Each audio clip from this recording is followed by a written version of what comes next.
সাব্যস্ত কৰিলে বিপুল এই ভিতৰৰ পৰা কিছু মন্তব্য আছে পবিত্ৰ মাৰ্ঘেৰিটা কি কয় শুনাব বিচাৰিছো বন্ধু ৰণগৌৰ আমি মিত্ৰজোঁটৰ দুয়োগৰাকী প্ৰাৰ্থীয়ে কংগ্ৰেছ দলৰ বিপুল ভোট পাম বুলি আমি আশাবাদী থেংক ইউ বিপুল পবিত্ৰ মাৰ্ঘেৰিটাই কৈছে যে কংগ্ৰেছ দলৰ বিপুল ভোট পাম বুলি তেওঁ আশাবাদী মানে এতিয়াও তেওঁ আশাত বন্দী হৈ আছে আৰু মন্তব্য আছে বিধায়কৰ আমি আকৌ শুনাইছো आपको सपना आया झूठ बोल रहे हो अभी यूडीएफ के बारे में इतना सब प्रूफ आने के बाद आज আৰু এই পোনপটীয়া সম্প্ৰচাৰত আপোনালোকে বিভিন্ন জনভাষ্য শুনিছে আৰু বিভিন্ন মত আমি শুনিবলৈ পাইছো কংগ্ৰেছ দলৰ তৰফৰ পৰা আমি ভিতৰলৈ যাওঁ আমাৰ চিনিয়ৰ কেমেৰা পাৰ্চন আজি সঞ্জয় বৰা আৰু মই আমি আছো প্ৰাঞ্জল এই মুহূৰ্তত আমি টেলিফোনত কথা পাতি আছে টেলিফোনত কথা পাতি 5বাৰৰ বিধায়ক ভোট দিয়া আমি গৈ থাকিম তো ভোট কিহৰ কাৰণে ইমান আপোনাৰ এটা হুলস্থুল হৈ আছে নীতিগত যদি আপোনাৰ নিৰ্বাচন হৈছে তেতিয়াহ'লেতো আমি কংগ্ৰেছে 43 পাবই লাগে গতিকে এই কথা বতৰাবিলাক কোনে ইমান কনফিউজন ক্ৰিয়েট কৰিছে কোনে ইমান অনীতি ৰাষ্ট্ৰ লৈছে সেই কথাবিলাক নিশ্চয় সৰ্বসাধাৰণ ৰাইজে চাব গতিকে এতিয়া ভোট হৈ গ'ল এতিয়া আৰু মুখ ৰোচক এইবিলাক কথা বতৰা কৈ লাভ নাই গণনা হ'ব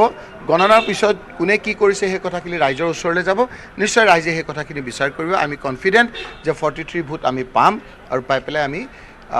আমাৰ ৰিপুণ বৰা বিজয়ী হ'ব দ্বিতীয় কথাটো হ'ল যে তেওঁলোকে যি ধৰণেৰে ভোটটো দিব লাগে সেই ভোটটো দিয়া নাই ডিৰেক্টলি দেখা গৈছে যে ৰাজহুৱাভাৱে তেওঁলোকে ভোটটো শ্ব' কৰিছে এজেণ্টৰ ৰুমলৈকে সোমোৱা নাই আজিকালি আপোনাৰ গুজৰাটৰ এটা নিৰ্বাচনৰ পিছত এটা নিয়ম কৰি দিছিল যে অথৰাইজ এজেণ্টৰ ৰুম ভিতৰত গৈ সোমাবলৈ এটা কোঠা কৰি দিছে কোঠাটোতে সোমোৱা নাই ভিডিঅ' আছে আপোনালোকৰ তাতো আছে আমাৰ তাতো আছে গতিকে এই ভোটবিলাক অট'মেটিকেলি কেঞ্চেল হ'ব তেওঁলোকৰ ইণ্টেনশ্যনবিলাক ক্লিয়াৰ নহয় গতিকে এই কথাবিলাক নিশ্চয়কৈ আপোনাৰ কাউণ্টিঙৰ সময়ত আহিব আজি যে এই কথাবিলাক ওলাই আছে নিয়মমতে ওলাব নালাগিছিল বেলেগ ৰাজ্যত ওলোৱা নাই কাৰণ যাৰ যি সংখ্যা আছে সেইমতে ভোট পাব সেইমতে ৰাজ্যসভাৰ নিৰ্বাচন হ'ব গতিকে এতিয়া আৰু নিৰ্বাচন হৈ গ'ল এতিয়া এই মুখৰোচক কথা বতৰাবিলাক কৈ থাকি লাভ নাই কাউণ্টিং হ'ব কাউণ্টিং হ'লে কোনে কি কৰিছে এইবিলাক ধৰা পৰিব ধৰা পৰি ৰাইজৰ ওচৰলৈ যাব আৰু ৰাইজে সেই বিচাৰ কৰিব দাদা মই মাজতে শুনিছোঁ ফালি দিছে বুলি কৈছে এনেকৈ দেখুৱাই দিয়াৰ পিছত ফালি দিয়াৰ প্ৰভিজন আছে ফালাৰ কথাটো আমি এতিয়া আইনত চালোঁ যদি কোনোবাই কৈছে তেতিয়াহ'লে যিসকলে কৈছে সেই কথাবিলাক ঠিক কথা কোৱা নাই কোনোবাই ফোন কৰিছে এনেধৰণৰ কথা বতৰাবিলাক খুব বেয়া খুব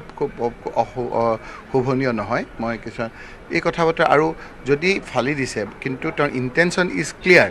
যে তেওঁ যাক দিছে সেই কথাটো যদি ক্লিয়াৰ আছে সেই ভোটটো ভেলিড হ'ব বুলি এক্সপাৰ্টসকলে আমাক সুপ্ৰিম কোৰ্টৰ এডভোকেটে আমাক জনাইছে যে যদি ইণ্টেনশ্যনটো ক্লিয়াৰ কিবা কাৰণত যদি তাত ফালা হৈছে আমি নাজানো এই কথাবিলাক কেনেকৈ গম পাইছে কোনোবাই সেই ধৰণৰ কথা বতৰাৰ লগত জড়িত ব্যক্তিয়ে সেই কথাবিলাক জানিব যদি কথাবিলাক ফালা হৈছে কিন্তু ইণ্টেনশ্যন ইজ ক্লিয়াৰ যে তেওঁ ভোটটো অমুকক দিছে সেই ভোটটো ভেলিড ভোট বুলি ধৰিব বুলি আমাৰ সুপ্ৰিম কোৰ্টৰ এডভোকেটেও আমাক কৈছে শেষত সুধিছোঁ ONU1 বুলিও কোনোবাই লিখিছে বুলি কৈছে সেই কথাবিলাকতো ওলাবই সেইবিলাক মই নাজানা কথা এটা মই কেনেকৈ ক'ম যিসকলে এতিয়া জানা দেখাইছে তেওঁলোকে কেনেকৈ জানিলে সেইটোহে আপুনি জেৰা কৰিব লাগে মানে তেওঁলোকে যদি কৰিছে তেওঁলোকে 2 নম্বৰী আশ্ৰয় লৈছে তেওঁলোকে সেই ধৰণৰ আশ্ৰয় ল'লে তেওঁলোকৰ বিৰুদ্ধে কেছ হ'ব কংগ্ৰেছৰ উপদলপতি ৰকিবুল হুছেইনৰ এই ভাষ্য আৰু তেওঁ কৈছে যে এতিয়া শুনা কথাৰ ওপৰত বিশ্বাস কৰিব নালাগে সকলো নিৰ্বাচনী ফলাফলত স্পষ্ট হৈ পৰিব সন্ধিয়া যেতিয়া নিৰ্বাচনী ফলাফল ঘোষণা কৰিব তেতিয়া সকলো কথা গম পোৱা হ'ব বুলি উল্লেখ কৰিছে লগতে তেওঁলোকে এক্সপাৰ্টৰ লগত কথা পতা বুলি কৈছে সমান্তৰালভাৱে এতিয়া ভূপেন বৰাৰ কিছু সময় পূৰ্বৰ মন্তব্য আমি শুনিবলৈ পাইছিলোঁ তেওঁ স্পষ্ট ৰূপত কৈছে যে নিৰ্বাচন আয়োগৰ কাষলৈ সমগ্ৰ বিষয়বোৰ লৈ যাব তেওঁলোকে